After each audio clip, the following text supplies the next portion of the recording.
तो आप सबसे बात करना चाहूँगा। सबसे पहले अस्सलाम वालेकुम, सत श्री अकाल, नमस्ते, आदाब। तो कैसे हो आप सब। सऊदी अरब का आपके ऊपर 3 साल का बैन लगा हुआ है और बैन लगने के बावजूद आप सऊदी अरब कैसे जा सकते हैं।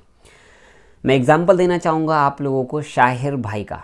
हमारे दोस्त हैं प्यारे अज़ीज़ भाई शाहिर भाई, जो कि इंडिया में आए। मैं उनसे मिला नहीं क्योंकि वो बहुत दूर रहते हैं, लेकिन हमारी बातचीत होती रहती है अंदर ही अंदर। फ़िलहाल अभी भी बात होती रहती है। अभी बात नहीं हुई, जब से वो रियाद गए हैं मेरी बात नहीं हुई है। खैर चलो, स्टोरी वगैरह मेंशन करते रहते हैं क्योंकि मैं अभी बहुत बिज़ी हूँ। सरप्राइज़ पे सरप्राइज़ आपको मिलता रहता है व्लॉग वाले चैनल पे, अगर आपको नहीं पता है तो। ये वीडियो आप सुबह दोपहर किसी भी टाइम देख रहे हैं, कहीं पर भी देख रहे हैं, आज देख रहे हैं, 6 महीने बाद देख रहे हैं, 2 साल बाद देख रहे हैं, तो सऊदी अरब का अगर आपके ऊपर बैन लगा हुआ है तो 3 साल बैन से पहले आप सऊदी अरब कैसे पहुंच सकते हैं और इसके क्या क्या साइड इफ़ेक्ट हैं और किस तरीके से आप अपने ऊपर 3 साल का बैन नहीं लगवा सकते और किस तरीके से बैन आपका लग जाता है। सऊदी अरब के अंदर में बहुत सारे नियम कानून हैं। अगर आप वहाँ के नियम कानून को फॉलो नहीं करते और आप एक छुट्टी में आते हो इंडिया, तो आपके ऊपर 3 साल का बैन लग जाता है। और आप कितना भी नाक रगड़ लो कि हमें 6 महीने की छुट्टी में हम आए हैं और हम 1 साल रुक गए और हम 1 साल के बाद दोबारा से सऊदी अरब जाना चाहते हैं, तो हम सऊदी अरब नहीं जा सकते नया वीज़ा पे, क्योंकि हमारे ऊपर 3 साल का बैन लग जाता है। मतलब एब्सेंट फ्रॉम वर्क या और भी किसी तरीके का एक टैग लग जाता है। मतलब आपके ऊपर 3 साल का बैन ऑटोमेटिकली है। तो इसको हम कैसे हटा सकते हैं। सबसे पहली बात तो 3 साल तक आपको रुकना पड़ेगा अगर आप सऊदी अरब जाना चाहते हैं नया वीज़ा पे। तो आप किसी भी हाल में 3 साल से पहले, तो 3 साल कब से शुरू होगा, जिस दिन आपका इकामा एक्सपायर होता है। छुट्टी एक्सपायर नहीं होता, जिस दिन आपका सऊदी अरब वाला इकामा एक्सपायर होता है वो इकामा एक्सपायर, मान लीजिए 6 महीने की छुट्टी आप आ गए, उसके 1 महीने के बाद आपका इकामा एक्सपायर हो रहा है, तो जिस दिन से आपका इकामा एक्सपायर हो रहा है उस दिन से काउंट आपका शुरू होगा नंबर 1।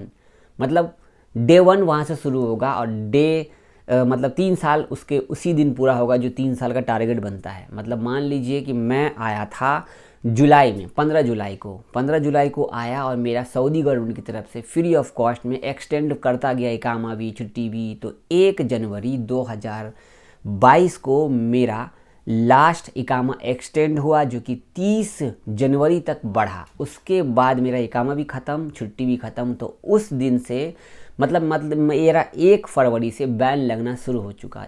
तो 1 फरवरी 2022 तक मेरा इकामा दोबारा से बढ़ा ही नहीं। तो 1 जनवरी 2022 से मेरा बैन चालू हो गया। तो 22, 23, 24, ठीक है, 22 को लगा तो 23 में 1 साल, 24 में 2 साल, 25 में 3 साल। तो फरवरी 2025 में मेरा बैन हटेगा सऊदी अरब का। ठीक है, अब देखो 22 फरवरी से 23 फरवरी से 1 साल होगा, 24 फरवरी से 2 साल होगा, 25 फरवरी से 3 साल होगा।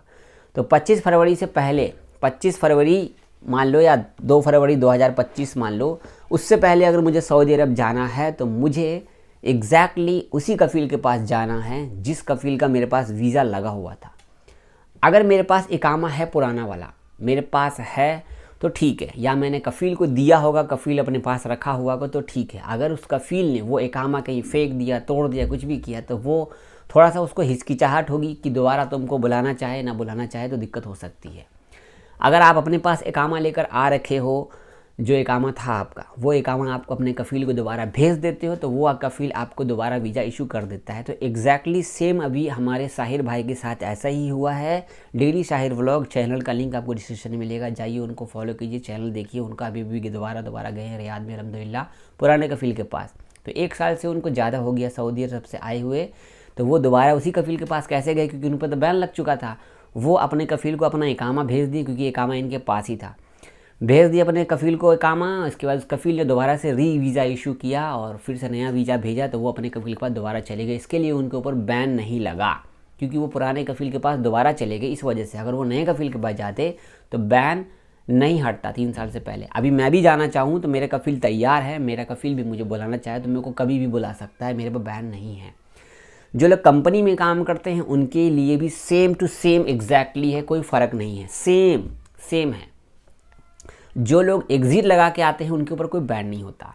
जो लोग भाग के आते हैं, किसी कफील की तरफ से भाग गए हैं, ग्रुप लगा, ये वो 50 तरीके की चीज़ें हैं, वाइट पासपोर्ट, ग्रीन पासपोर्ट, ऐसा कोई भी तरीके का कांड करके आते हो तो आपके ऊपर लाइफ टाइम बैन है। 3 साल का बैन हुआ करता था पहले, लेकिन कोरोना के बाद से इन्होंने चेंजेस कर दिया, तो ये चेंज है।